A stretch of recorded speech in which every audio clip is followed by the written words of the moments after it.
burst out like a madman, swore if I ever returned in triumph to our native Argos, ever got the chance, I'd take revenge, and my oath provoked a storm of hatred. And that was my first step on the slippery road to ruin. From then on, Ulysses kept tormenting me, pressing charge on charge. He brooded about his rumors among his two-edged rumors among the rank and file. From then on, driven by guilt, he looked for ways to kill me, and he never rested until he made Calchas his henchman. But why now? Why waste words? Why go on the unforgiving ground again if you think all Greeks are one? It's high time you make me pay the price. Now, of course, we burned. How that would please the man of Ithaca, how the sons of Atreus would repay you. Now, of course, we burned to question him, urgent to explain what happened, blind to how false the cunning Greeks could be.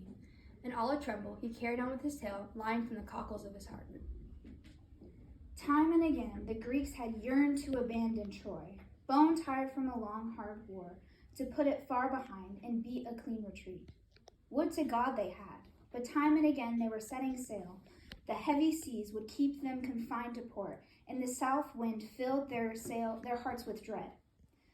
And worst of all, once this horse stood stationed here at last, the thunderheads rumbled up and down the sky. In that moment, the Ithacan hated the prophet.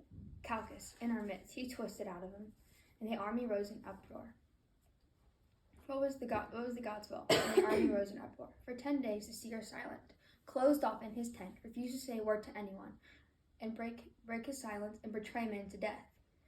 But alas, after being goaded on by Ulysses' conniving schemes, he breaks his silence and dooms me to the altar.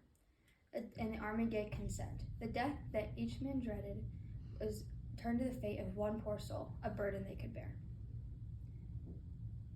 So, at our wits' end, we send Euphrates off to question Apollo's oracle now. And back he comes from the god's shrine with these bleak words. With blood you appease the winds, with a virgin sacrifice, when you Greeks first sought the shores of Troy. With blood you must seek fair winds to sail home, and you must sacrifice one more Greek life in return. As the word spread, the ranks were struck dumb, and icy fear sent shivers down their spines. Whom did the god demand? Who'd meet his doom?